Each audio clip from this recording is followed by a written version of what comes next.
seminario, pero sí les pido a los que van a estar en el seminario que me manden después la solicitud del permiso junto con el correo electrónico que les llegó, así la captura del correo electrónico. Ahora me lo mandan al privado para poder hacerles después la ayuda de colocar el permiso ahí, ¿Está bien? pero si vayan allá. Está bien. Bien, la contraseña de este día, la primera palabra, permítanme un segundito, quiero compartirles por acá. La primera palabra es la palabra, si no me equivoco, conquista. No, viaje. La palabra viaje. Esa es la primera palabra de este día.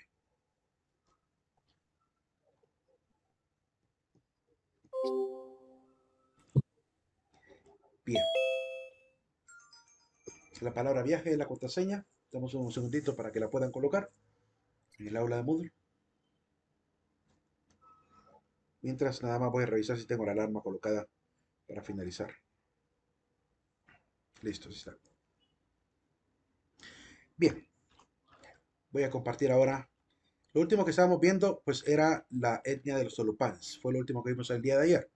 Vamos a terminar de ver las últimas etnias, nos faltan tres todavía, que es la de los nahuas, carífunas y chortegas. Vamos a pasar a ese tema entonces. Es muy breve también lo que vamos a decir de cada uno de ellos.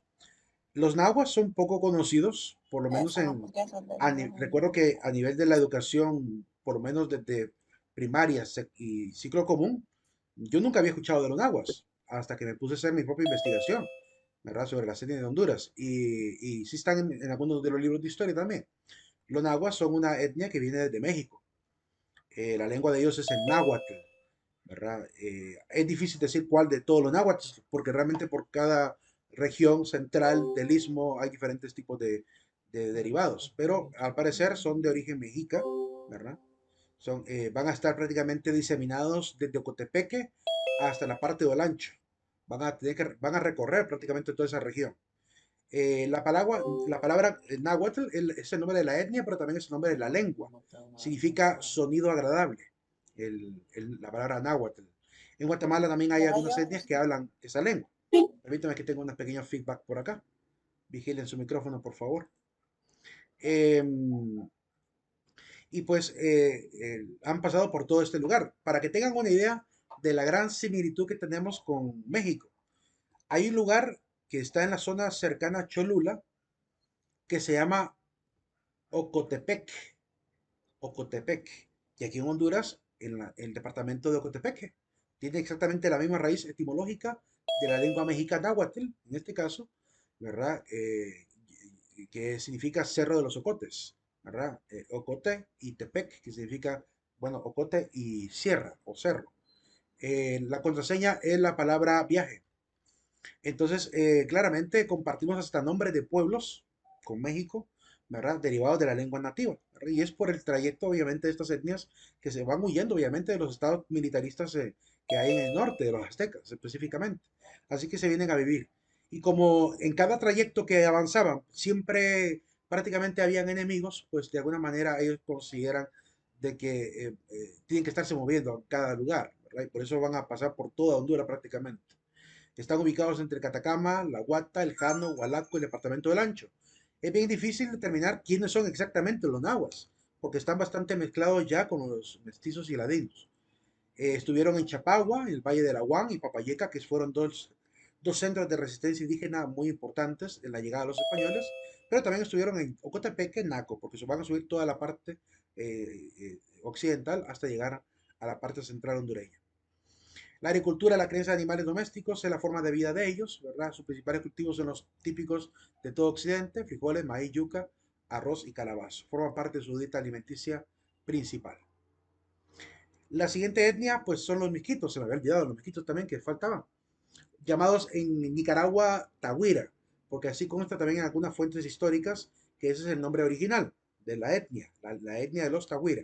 Misquito pues viene de Miscut, que se supone ser el nombre de uno de sus héroes, ¿verdad? De ahí deriva el nombre de Misquito. No tiene nada que ver con mosquito. Esas son malas pronunciaciones de gente extranjera, quizá ingleses, que así les terminaban llamando, o incluso, ¿cómo se llama? Españoles. Pero es en realidad Misquito o Tahuira. Los miquitos de Tahuira Se supone que Tawira significa gente de cabello largo. De ahí viene el nombre Tawira específicamente, porque hasta los hombres utilizaban el cabello largo. La región donde ellos habitan se llama Aguala, que prácticamente es el Cabo de Gracias a Dios, aunque el territorio Miskitu se va a extender prácticamente por toda la parte oriental de Honduras y toda la parte oriental de Nicaragua también. Quiero ver aquí comentarios. Viaje la contraseña. Viaje. Am, a nivel de la ubicación geográfica, pues están prácticamente viviendo alrededor de estos dos ríos, Río Coco y Segovia y el Río Tinto o Negro. Su sistema de vida, pues 76.000 habitantes actualmente, ¿verdad? Según los testimonios de la época, voy a leer dos específicamente de testimonios. Uno de este bucanero, que se llama Alexander Skemelin, que afirmó haber venido aquí a este territorio y haber encontrado cerca de 1.600 habitantes, de 1.600 a 1.700 que formaban una especie de pequeña nación. Probablemente se mezclaron con los tahuacas y también con los africanos, sobre todo porque en el año 1641 hubo un naufragio de aproximadamente unos 200 descendientes de África, que venían obviamente expulsados de ese momento, ¿verdad? Que venían con la intención de traer quizás esclavos, que habían naufragado, ¿verdad? Y lograron llegar prácticamente ahí. Los recibieron, los trataron bien y se llegaron incluso a mezclar. La palabra viaje es la contraseña. Prosiguiendo. Esta es la región que es la región de los Miskitos, ¿verdad? Desde Honduras hasta todo Nicaragua, que es la parte verdosa. El otro testimonio es el de un pirata, bueno, es un escritor que escribió sobre los piratas, que es William Dampier. La obra se llama Piratas de Centroamérica en 1714. Dice que él es el que habla del naufragio, ¿verdad? Viaje, jóvenes, viaje. Aquí están puntuales en la clase, jóvenes, porque la contraseña la doy en los primeros 3 minutos de clase. Aquí están puntuales. Prosiguiendo, eh, hay 200 negros rescatados. El hecho que yo dé 10 minutos para poner la contraseña no significa que deban venir entrando a los 10 minutos, sino que deben estar puntuales, ¿verdad? Y los 10 minutos es por si se llegara a ralentizar la plataforma para poner la contraseña. Pero yo creo, he notado en todas las secciones virtuales que al parecer creen que el permiso es entrar tarde hasta 8 o 10 minutos a la clase. Y no, ¿verdad? Hay que estar siempre puntuales y el tiempo prudencial solamente es por el problema que pueda dar la plataforma, ¿verdad? Pero ya muy tardíamente pedir contraseña no es tan válido que digamos. Es como llegar tarde a la clase, ¿verdad? Y exigir que te quitemos la falla cuando has entrado 8 o 10 minutos tarde a la clase. Prosigo, simplemente hagamos exhortación porque he notado que esa ha sido la práctica común de algunos estudiantes, no de todos, pero de algunos sí. Otros están puntualitos acá. Ahora apenas entro en la sesión ya hay 7, 10 personas junto conmigo. Prosiguiendo. Estos 200 negros rescatados por el pueblo, dice, fueron muy bien tratados por los antiguos Tawira, que ese es el verdadero nombre, dice William Dampier, en que sus orígenes tuvo este pueblo, Tawira o Miskito. La palabra sumu, ¿verdad? Los sumus emigraron desde Asia Central. Ellos son los que se van a mezclar, son los famosos tahuacas que se van a mezclar con ellos. La lengua es parecida a la de los tahuacas. Claramente, si se mezclaron, ha de haber también una mezcla también de carácter cultural y lingüística. La religión de ellos tenían curanderos llamados suquías, que también son politeístas como la mayoría de los pueblos de esta tierra. Su sistema era matriarcal, significa que las mujeres gozaban de gran importancia, sobre todo las ancianas. Y en la actualidad hay 66.000 personas de esta etnia, pero se están repartidas entre Honduras y Nicaragua. 23.000 solamente en Honduras. Prosiguiendo. La siguiente etnia, que es la de los garífunas o garinagu. Eh, un pueblo que vino después de haber estado, lo trajeron de esclavos desde África, aparentemente de Guinea, los van a llevar hasta las islas del Caribe, a las Antillas, entre Martinica, Dominica, Guadalupe, ¿cómo se llama? La isla de San Vicente, o llamada en aquel momento Yurumei. Desde ahí prácticamente se van a tener que vivir como esclavos y van a empezar a mezclarse incluso con los arawak. Por esa razón, a ellos hoy en día también se les llama caribes negros, ¿verdad? No, no solamente negros, no caribes negros, porque claramente son descendientes de esta mezcla cultural entre los arahuacos y los africanos. Garinago, ¿verdad? Los garinago, caribes negros se les llama, ese significa la palabra garinago. Garifuna significa individuo u hombre. Así que para referirse a alguien en particular de manera individual o singular, se utiliza el garífuna. Pero si queremos hablar de la etnia, sería garinago. ¿verdad? Prosiguiendo. También algunos libros dicen Kalinagu, ¿verdad? Habrá que preguntarle a ellos específicamente, por lo menos de los que yo conozco que son garífunas, o cuatro compañeros que tuve en la Facultad de Filosofía, pues ellos hablaban de garífuna, ¿verdad? Eso siempre lo han pronunciado así. Pero habrá que ver por qué los historiadores también mencionan la palabra Kalinagu. 300.000 habitantes. Algunas fuentes dicen que entre 60.000 a 300.000. La cantidad de 60.000 me parece muy poquitos en realidad, porque basta con ir entre Omoa hasta Trujillo para ver la cantidad de población que tenemos. Descendientes de los caribes, arahuacos y esclavos africanos que llegaron a 1647. Van a salir prácticamente expulsados de la isla después de tanto enfrentamiento, ¿verdad? Que hubo tanto con los arahuacos como con los ingleses como con los españoles y van a ser enviados prácticamente a la parte de tierra firme centroamericana, ¿verdad? Van a migrar de Yurumey y van a llegar en el año 1797, considerado el día del arribo, a Roatán. Y de Roatán bajarán hasta las costas de toda Centroamérica. La religión de ellos ya es una mezcla con el cristianismo, ¿verdad? Es la religión del Dugu, de origen africano, con baile, tambores, ¿verdad? Trances, y llegan incluso a desmayarse en medio del baile, con la fe cristiana, evidentemente. La lengua es el garífuna, de origen arahuaco, una mezcla entre las lenguas africanas con el arahuac. En los bailes, aquí hay tres de los que he podido indagar, que es la chumba, el yancunú y la punta. La chumba, así brevemente explicado, es un baile que solo lo bailan las mujeres. Se supone que es un baile como para hacerle ver a los nativos arahuacos que la mujer garifuna valía. Es decir, en aquel momento cuando empezaron a llegar, cuando llegaron obviamente a la isla, los arawak nunca, al parecer como que no les gustaba la garífunas, seguramente hasta lo decían, entonces ellas para hacerles ver su valía como mujeres, su valor y su dignidad como mujeres, pues se vestían muy guapas, hacían danzas muy exóticas y demostraban realmente pues eso que diríamos el sex appeal de la mujer garífuna. Entonces es un baile Clic. para levantar la dignidad de la mujer. Dime. Es que fíjate que acabo de entrar a la clase porque no tenía energía y hasta ahorita vino y no me servían los datos y ya me pasó el periodo de marca existencia. Entonces no sé si ya la perdí o cómo. Es que tienen que seguir las instrucciones, jóvenes.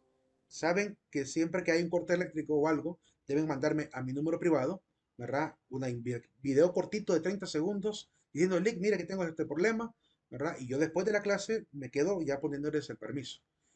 Pero así de viva voz no se puede simplemente. Es que hay que ser íntegros, hay que seguir el orden del cómo se debe solicitar el permiso y yo con gusto Sí, les sí corrijo. lo grabé, Lick, pero ya ahorita se lo voy a mandar Ok, entonces. listo. Entonces, bueno, hagan eso siempre para que no vaya a ninguna dificultad y yo les ayudo después. Todos los que lo han hecho saben que les respondo y saben que les coloco el permiso. Bien, eh, el Yankunu, ese es el chumba, la chumba. El Yankunu, también llamado baile del máscaro, Guaniaragua creo que le llaman allá en Guatemala, a ese baile. Consiste en un baile también ligado a un poquito a los conflictos, porque según se cree, pues lo hacen los garífunas varones, vestidos de mujeres, con máscaros, para poder, ¿cómo se llama? Hacerle creer al enemigo que son hombres débiles, pero para tener la ventaja de acercarse lo suficiente.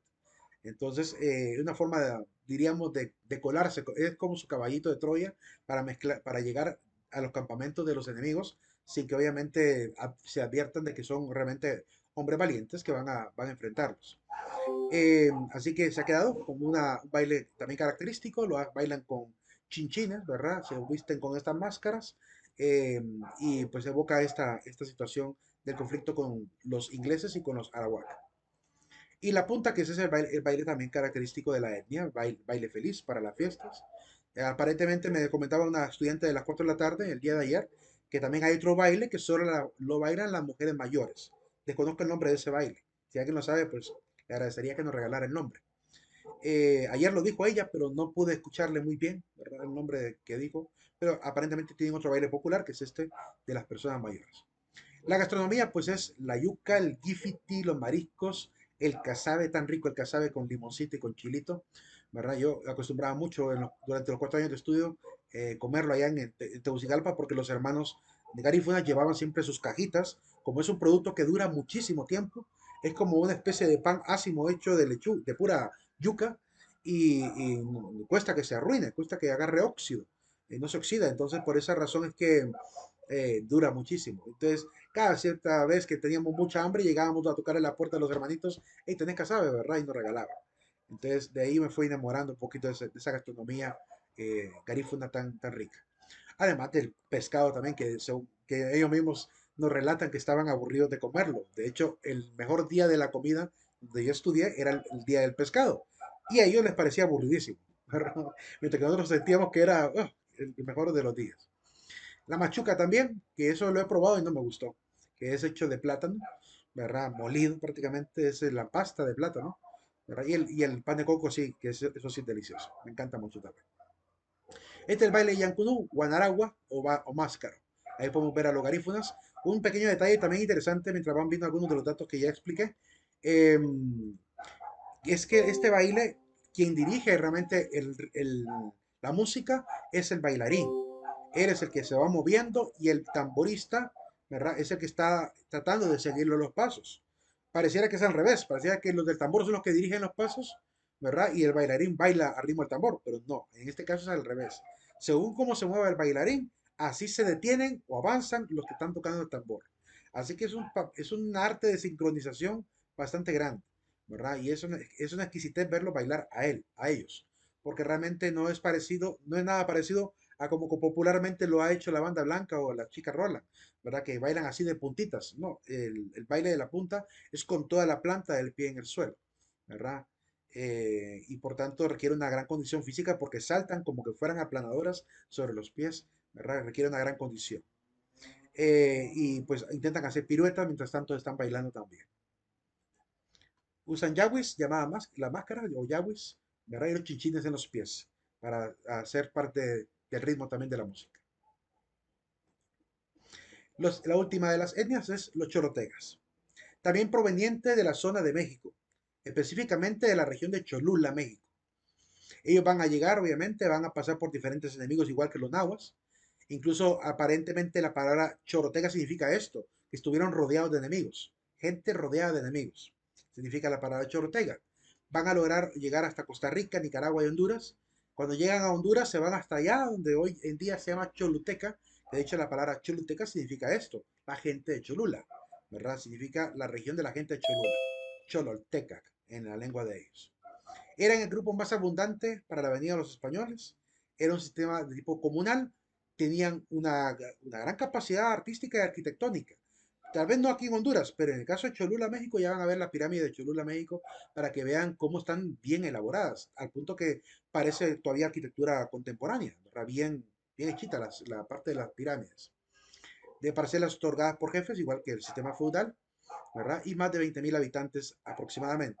Aquí podemos ver en el lado de arriba, la primera imagen que tenemos aquí, la que está arriba es de la alfarería que hacen en Choluteca y la que está abajo es una alfarería que está en Cholula, México, para que vean la similitud del arte, ¿verdad? Eso de hacer líneas de colores, de hacer figuras geométricas, es algo característico en todo el arte, ¿verdad? De Cholula, ¿verdad? De hecho, todavía hoy en día a la gente de Choluteca les dicen Cholulus, ¿verdad? No sé si les gustará que les digan Cholulus, pero no deberían de apenarse ni si es que no lo aceptan o aceptarlo porque es parte de la cultura, ¿verdad?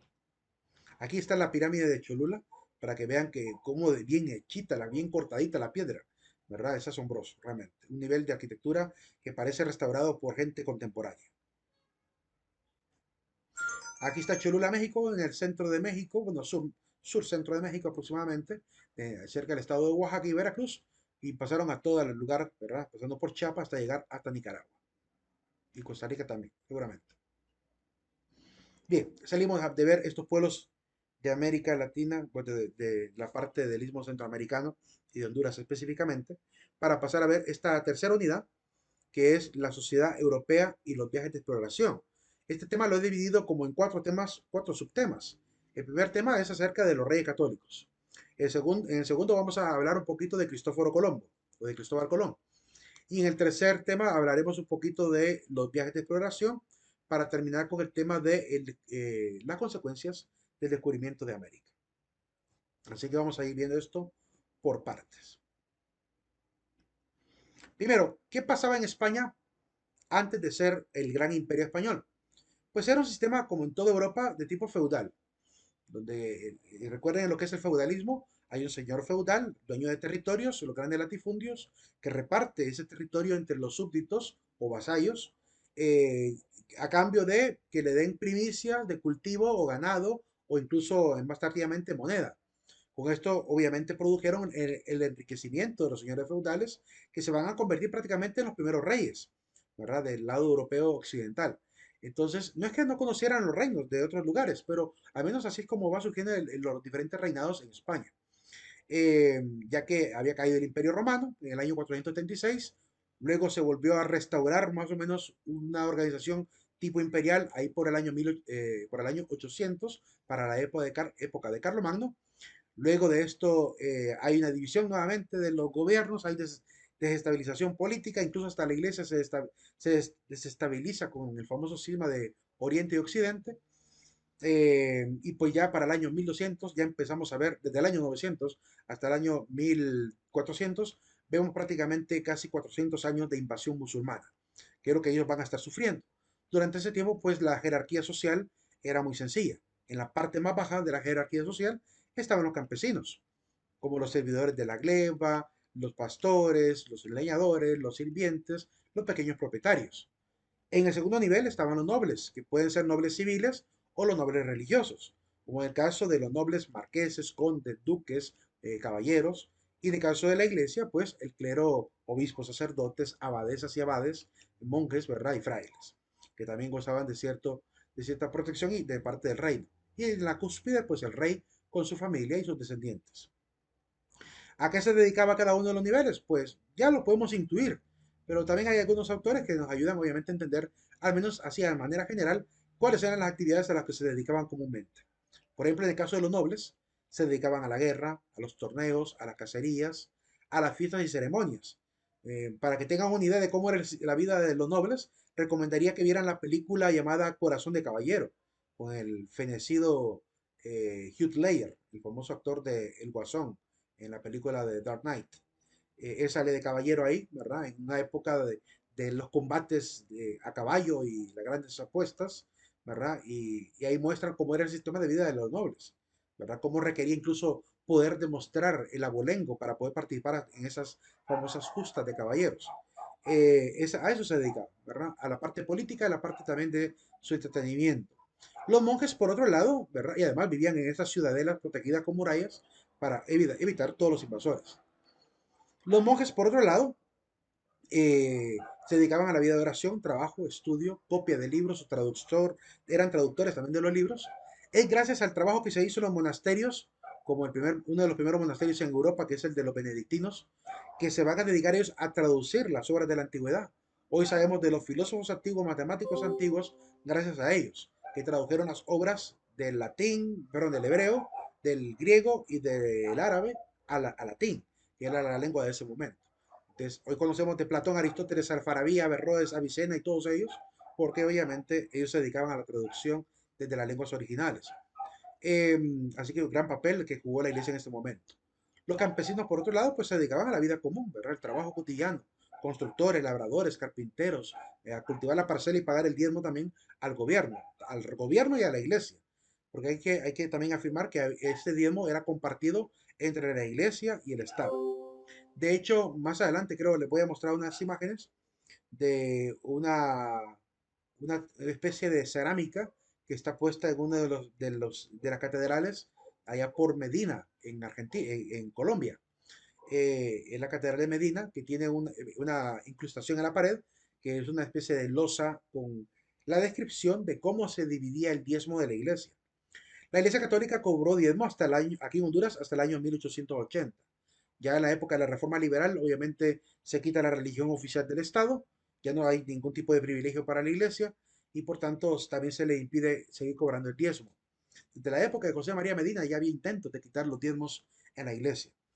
Eh, y cabe destacar, y aquí también quiero aclarar, que es importante decirlo, que el diezmo que la Iglesia pedía no era el diezmo de la Biblia del Antiguo Testamento, sino que era un diezmo puramente católico, es decir, era un diezmo que la iglesia consideraba necesario para poder sostener las obras de la iglesia.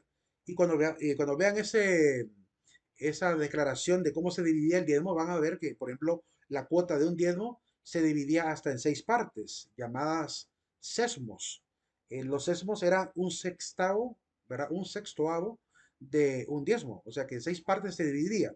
¿Y a quién se le daba esta partecita, un sexto del diezmo en la iglesia? Pues ahí consta en la misma descripción de los diezmos que a veces se le daba al señor obispo para las obras obviamente del obispado, se le daba al señor del cabildo para las obras del cabildo mismo, de la alcaldía por así decirlo, es decir, al gobierno, se le pagaba un sexto del diezmo al gobierno, se le daba también un sexto a las obras de beneficencia pública, como las obras pías de la iglesia, que son los orfanatos, las leproserías, los hospitalitos de la iglesia, los centros de educación y otro más que aparecen por ahí. Ahí más adelante les muestro la imagen para que vean cómo se repartía ese diezmo. O sea, la gente sabía a dónde iba a parar ese dinero, ¿verdad? Y así como la iglesia siempre se ha sostenido, ¿verdad? Diferente a lo que manejan en la iglesia evangélica, que ahí no sabemos realmente a cómo se redistribuye y tampoco se puede considerar que ese diezmo que cobran hoy en día las iglesias evangélicas sea el diezmo del Antiguo Testamento. Porque cuando uno lee el Antiguo Testamento no se da cuenta que el diezmo verdadero es un diezmo en especias, para que haya alimento para el huérfano, la viuda, el forastero, y una décima parte de ese diezmo se le daba a la casa del levita, para que pudiera su familia y sus hijos sobrevivir, ya que él no tenía territorio y él tenía que sostenerse con la ayuda de las demás tribus de Israel. O sea que claramente no se le repartió territorio a la tribu de Leví, pero al menos se le permitió que del diezmo tomara la décima parte para la alimentación cotidiana de su familia. Entonces, ese es el diezmo del Antiguo Testamento, que no tenía, que era alimento en especies, en ganado, en frutas, en verduras, y que no tenía nada que ver con dinero. ¿Verdad? Nunca se daba diezmo en dinero en el Antiguo Testamento. Entonces, simplemente como una aclaración de carácter histórico basado también en lo que dice la Biblia. Los reyes católicos, pues obviamente están preocupados por la situación que ocurre en ese momento. Desde el año 600 dijimos anteriormente en la introducción a la historia que había invasiones musulmanas, se fueron expandiendo desde Medina, ¿verdad? Que es el lugar donde nació Mahoma, ¿verdad? Al sur está la Meca, donde se supone que Mahoma subió al cielo, y se fueron expandiendo por esta famosa égira, que es el llamado expandir el Islam, de llevar este mensaje de Mahoma a todo el mundo. Y habían dominado prácticamente toda la parte de la península ibérica, todo lo que hoy en día es España y Portugal, estaba siendo dominado casi por su totalidad. Todavía quedaban en la parte de arriba, ¿verdad? El condado de Castilla, ¿verdad? El de Navarra, que son los que van a empezar a hacer la lucha, ¿verdad? Después, poco a poco, aparecerá el reino de Aragón, ¿verdad? Que van a tener que fusionarse con Castilla para poder expulsar a los musulmanes de esa zona. Estamos hablando de que España pasó por un tiempo a casi 200 años prácticamente como emirato, donde había un representante del califa viviendo en España, y después, hasta el año 1031 aproximadamente, habrá un califato, donde el mismo califa se va a ir a vivir a España. En ese contexto prácticamente histórico aparecen nuestros reyes católicos. Te vamos a hablar un poquito de ellos. ¿Alguna pregunta hasta ahorita sobre lo que he dicho? Noli. Ok, bien. Recuerden que si necesita que repita algo, que vuelva a explicar algo, con todo gusto lo vuelvo a repetir. Sobre los reyes católicos. ¿Por qué se le llama reyes católicos? No es porque iban a misa solamente, sino porque ellos hicieron algo que para la iglesia fue una proeza. Sacaron a los infieles del territorio cristiano. Recuerden que los musulmanes no creen de manera directa, no, al menos no todos los musulmanes, sí le tienen un gran respeto actualmente digo yo, en aquel momento quizá no, pero actualmente muchos musulmanes tienen un alto respeto por la persona de Jesucristo, por Jesús, por Isa, le llaman ellos, porque está en el Corán. Jesús aparece en el Corán, también en la madre de Jesús, que es María, llamada Miriam, ahí en el Corán. Entonces, tanto Jesús como Miriam, como Isa y Miriam, aparecen en el Corán, como un gran profeta también, y con una capacidad de hacer milagros que ni siquiera Mahoma tuvo. Entonces, claramente los musulmanes, conforme han ido avanzando en el tiempo, han hecho una mejor exégesis del Corán y han entendido pues un poco más el papel de Jesús. De hecho, ya tenemos uno que otro musulmán que se ha convertido al cristianismo católico. Yo conozco el caso de un musulmán que se hizo católico después de haber estudiado profundamente la persona de Jesús. a partir del Corán, claramente, porque el Corán evoca que hay que ir al Nuevo Testamento. Entonces, él después de leer el Corán y de formarse con un imán, pues se dedicó a ver la persona de Jesús. Bueno, volviendo al asunto, a veces me divago por esos temas religiosos. Em, y pido comprensión porque a veces esa es mi área también. Am, por otro lado, le llaman reyes católicos porque como obviamente quitan a estos que van a negar la divinidad de Jesús del territorio, el papado de aquel momento, que es el Papa Sixto IV, va a llegar a declararles católica majestad como un título honorífico. A llamarles así, y como él pide, que se les nombre siempre como reyes católicos, como una especie de título honorífico, es por el mismo hecho de haber sido considerados héroes defensores de la fe, de la doctrina. Porque no solamente fue un tema político, también fue un tema religioso lo que realmente surgió ahí. Una depuración de España, ¿verdad? De la herejía, que es lo que es de la óptica que tenía la iglesia, y por esa razón lanza esta bula para favorecer con este título, ¿cómo se llama?, de dignidad a los reyes católicos. Ese es el blasón de la familia Castilla-Aragón, ¿verdad? El castillo es el de Castilla y el león es de Aragón. También el color de la bandera amarilla y gandul, que aparece ahí, color rojo y color amarillo, que todavía perdura incluso en la bandera de España hoy en día. Fernando de Aragón, es el Fernando II de Aragón y Fernando V de Castilla, ¿verdad? Es decir, el quinto rey con ese nombre, tanto en Castilla como en Aragón. En Aragón, pues el segundo en Aragón. Nació en Sos, en el reino de Aragón, actual Zaragoza, al norte de Zaragoza. Estuvo como rey de España durante los periodos del año 1439 a 1516 y luego como rey de Castilla de 1474 a 1504, de manera paralela, pues como rey en ambos. Para ese momento, pues se casa con Isabel. Él tenía alrededor de 17 años. Ahí vemos en el mapa lo que sería hoy en día el equivalente al territorio de Aragón, ¿verdad? Y en la parte norte estaría Sos de Zaragoza. Casado a los 17 años, en el año 1469, se casa con una Isabel de 18 años de edad. Eh, Murió a causa de un mal procedimiento que se aplicó a través del conocimiento médico que había en aquel momento. Él quería tener hijos varones y no había podido tenerlos. La hija mayor de él era Juana, que es la que va a dar a un niño llamado Carlos, que se convertiría en el rey siguiente, es decir, el nieto de Fernando tomaría el poder después de Juana. Así que no va a haber un hijo varón de parte de Fernando que tome el poder. Y él estaba buscando pues esa fuerza viril para tener un varón, ¿verdad? Entonces, valiéndose de los medicamentos de aquel momento, pues agarró un ungüento con una ponzoña que sacaban de una un pequeño insecto llamado lica vesicatoria o cantárida, y con esos ungüentos pues se untaba allá en el miembro viril, intentando pues subir su hombría para poder llegar a tener varones. Era parte de lo que se creía que iba a permitirle. Pero se le produjo una enfermedad llamada priapismo.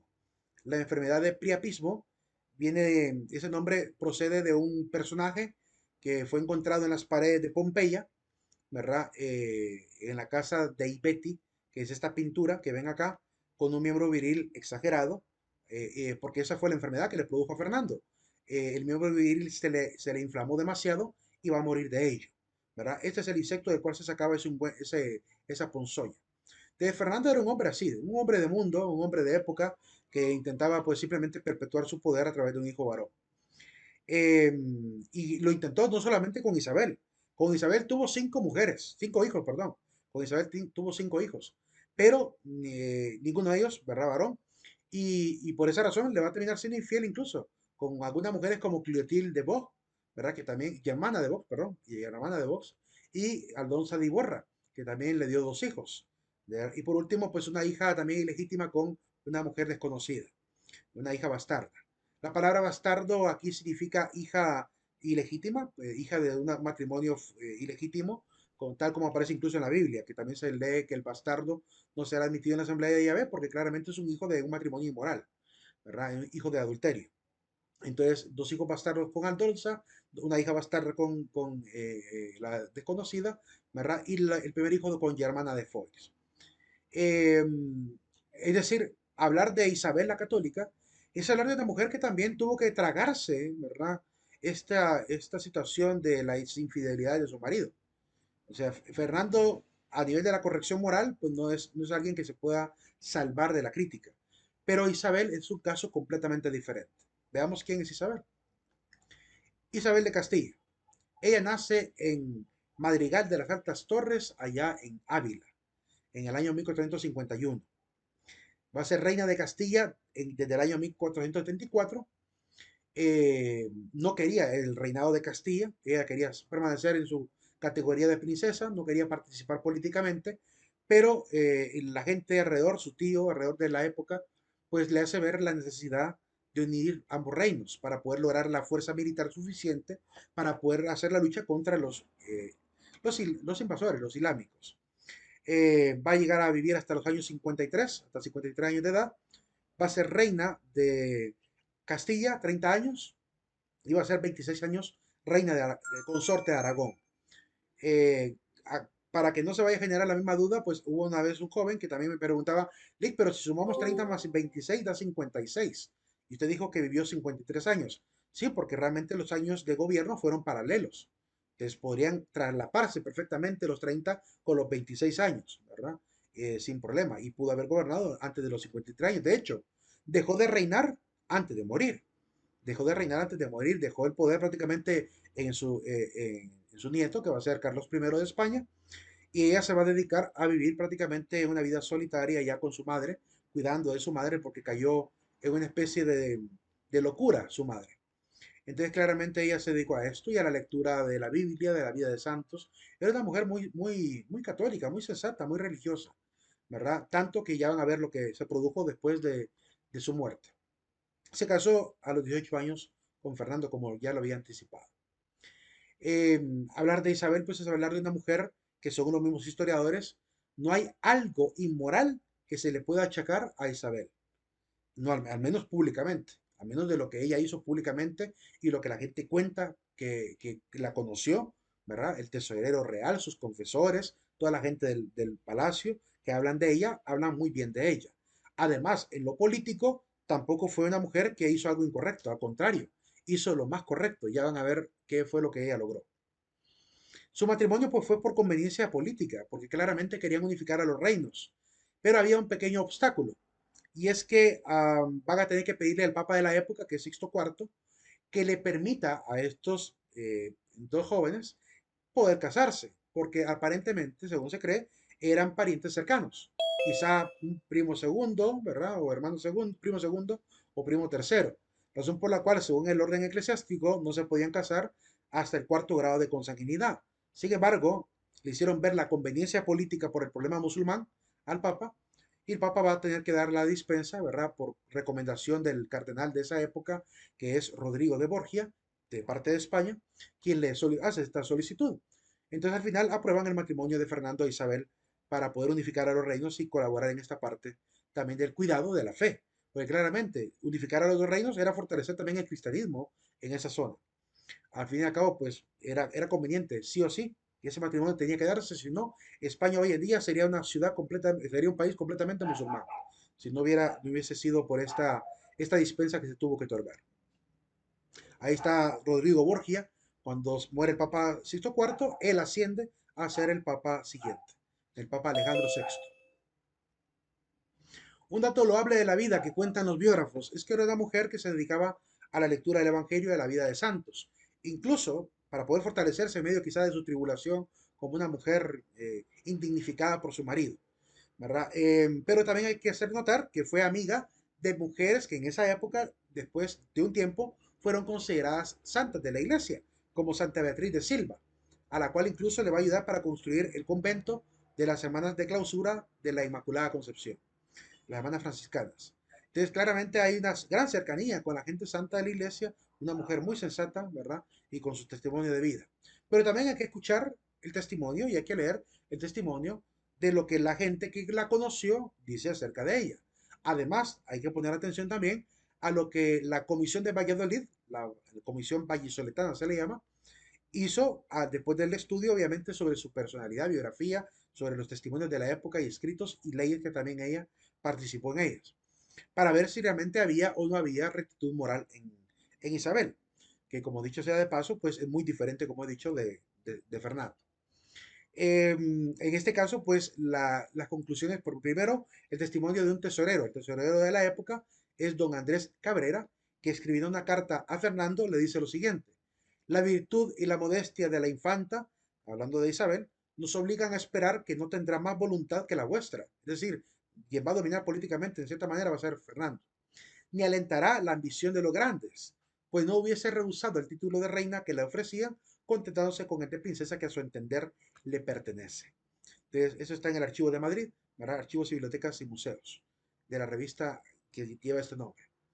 Entonces queda claro que Isabel, por lo menos por la gente de la época, era una mujer sin ambiciones. Era una mujer que no quería realmente tener poder político.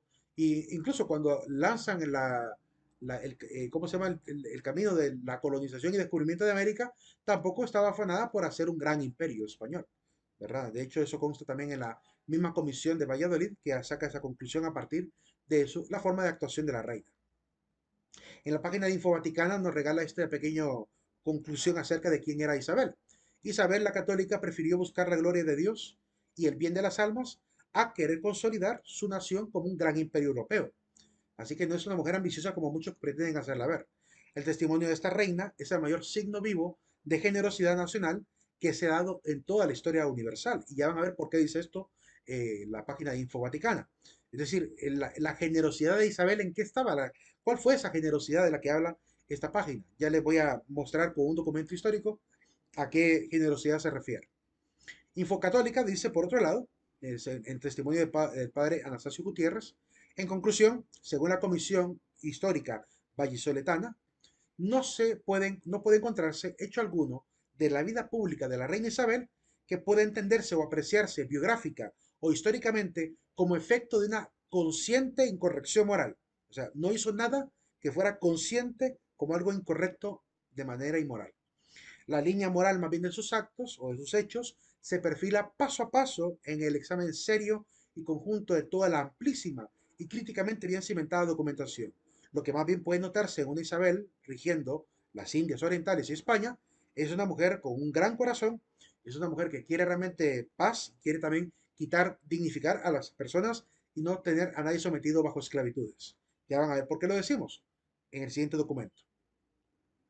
Quiero contarles que hay dos páginas que pueden utilizar para conocer un poco más de Isabel, reinacatólica.org, y también que ahí pueden ver la biografía, la causa, los documentos de esta comisión del arzobispado de Valladolid, que está haciendo obviamente la revisión, porque claramente la gente de España, que conoce la historia de Isabel, han querido generar la causa de beatificación, para que quizás en el futuro a Isabel la lleguen a considerar pues Santa Isabel la Católica.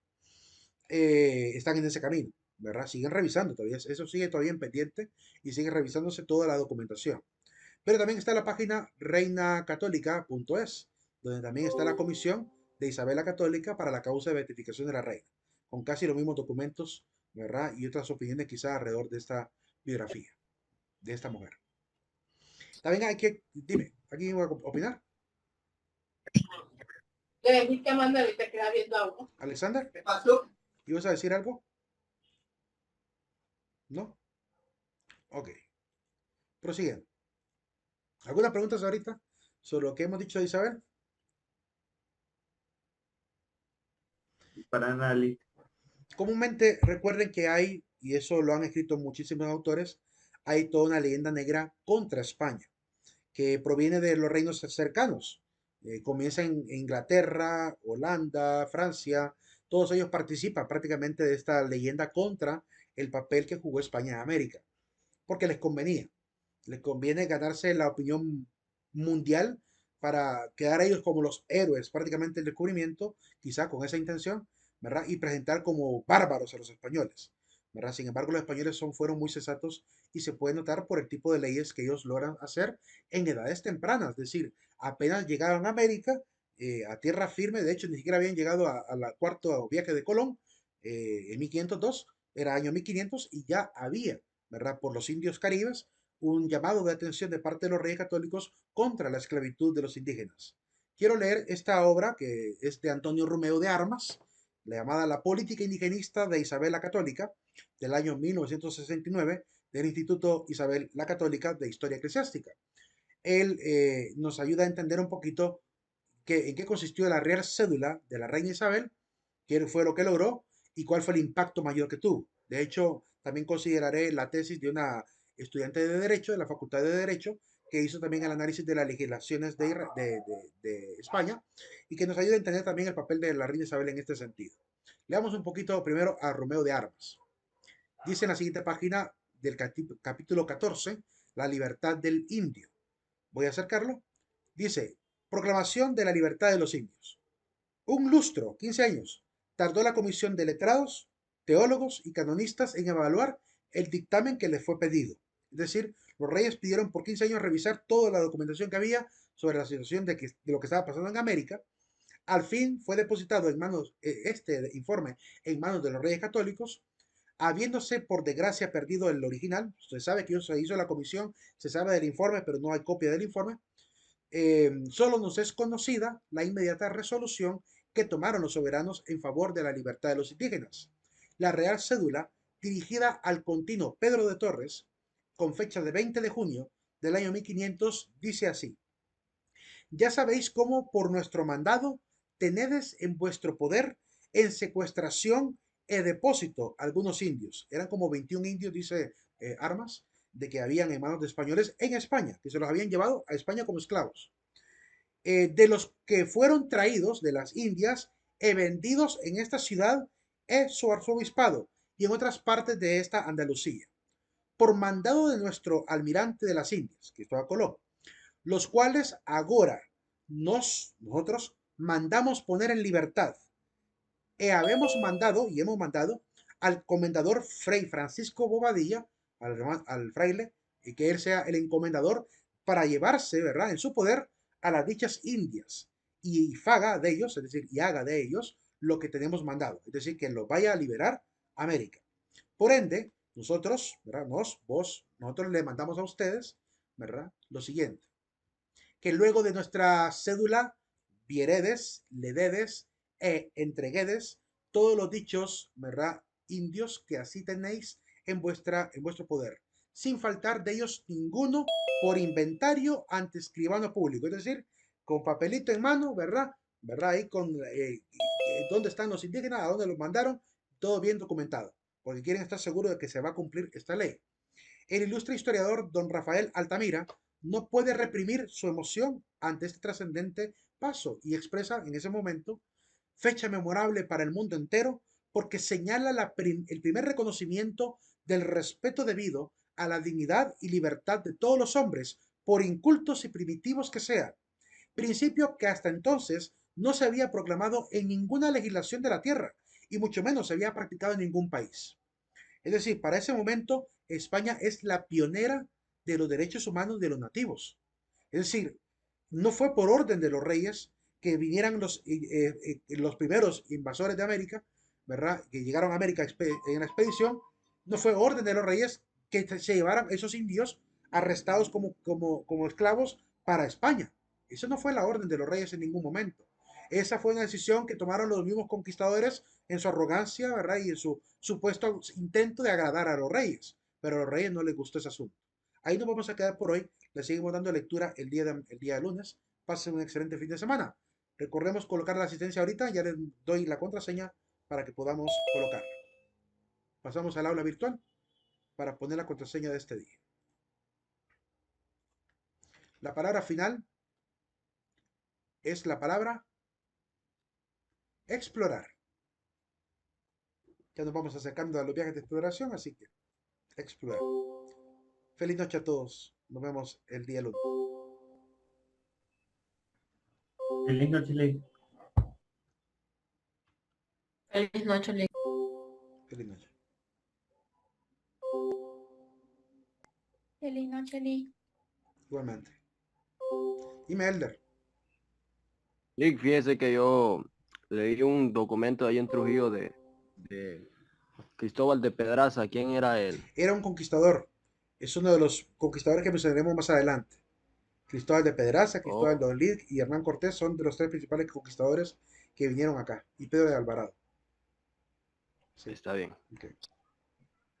Gracias. Bueno, veamos.